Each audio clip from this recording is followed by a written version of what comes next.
The last room at the Drury Plaza, downtown Wichita, Kansas, wears its history like a second skin. Beneath the gleaming skyline and chain restaurants lies a city that remembers everything: bootleggers, floods, fires, and more than a few ghosts. At the heart of it stands the Drury Plaza Hotel, once known as the Broadview. Built in 1922, it's a beautiful structure, red-bricked and limestone-trimmed, grand in the way few modern hotels dare to be. Tourists come for the historic charm. Locals? Locals know better.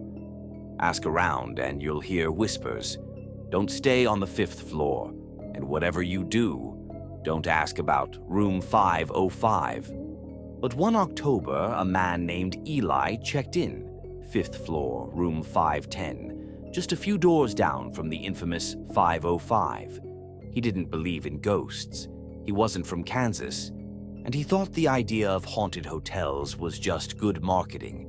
He booked 3 nights and figured he might hear a few creaks, maybe catch a creepy story for his podcast. What he got instead was something far worse. Eli arrived on a windy Thursday afternoon. The sky hung low, clouded with that strange, off-white light Kansas gets before a storm. Inside, the hotel lobby glowed warmly. Polished tile floors, restored chandeliers, arched ceilings whispering stories from a century ago. It felt like stepping back in time. He joked with the receptionist as he checked in. Room 510? That's close to the haunted one, right? She smiled too quickly. Oh, those are just old stories. But her eyes didn't match the smile. Eli took the elevator up, rolling his suitcase behind him. He passed room 505 on the way to his door. It looked just like the others. Dull brass numbers, old wood slightly warped with age. Nothing special, nothing scary. That first night, he unpacked, wandered the halls, snapped a few photos for Instagram. He even walked by the old speakeasy entrance in the basement, a heavy wooden door now chained shut near the fitness room. Back in the 1920s, it had been a hotspot for jazz, bootleg whiskey, and things better left unspoken. A hotel worker told him it hadn't been opened in years. By midnight, the hotel was silent. Too silent. The next morning, Eli noticed something odd. His toothbrush was standing straight up in the sink, balanced perfectly like someone had placed it there. And the tub was wet. The water had drained recently, but he hadn't touched it. He laughed it off. Sleepwalking. Housekeeping mistake. Whatever. But that night, he couldn't sleep. The air in the room felt wrong, heavy and tight like trying to breathe underwater. The TV flickered to life on its own, screen buzzing with static. He flipped through the channels. Nothing but white noise. Then, a sound. A woman's voice, soft, musical, and buried beneath the static. "You said you'd come back." Eli turned the TV off, but the static didn't stop. It was still humming, low almost, inside the walls. Then came the knock. 3 soft knocks, not on his door, but on the wall his bed shared with room 505. He froze. According to the front desk, 505 had been empty for weeks.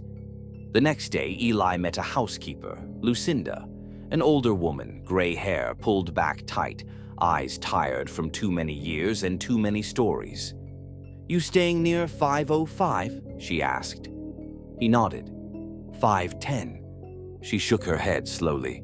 "You shouldn't be up there." "Why?" "You hear the crying yet? The whispers through the vent?" He stared at her.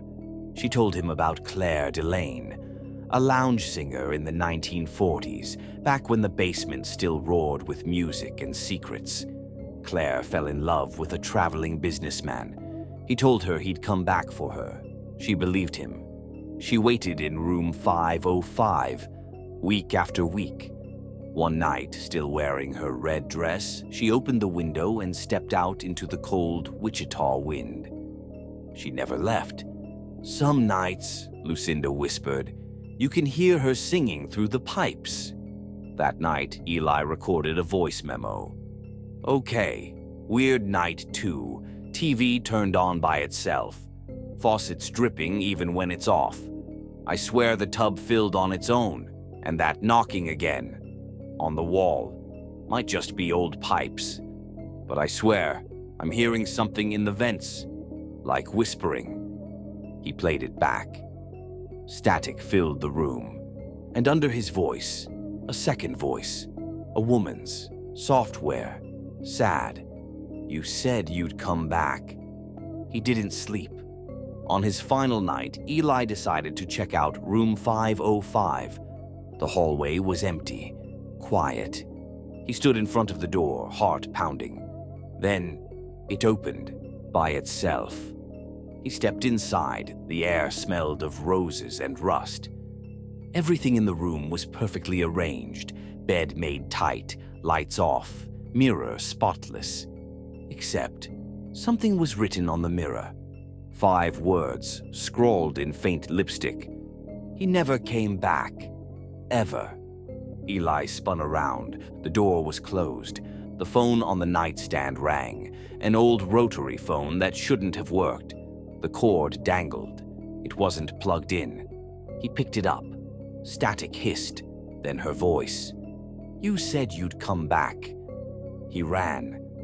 Out of the room, down 5 flights of stairs, through the lobby and into the Kansas night. He didn't pack, didn't check out. He never returned.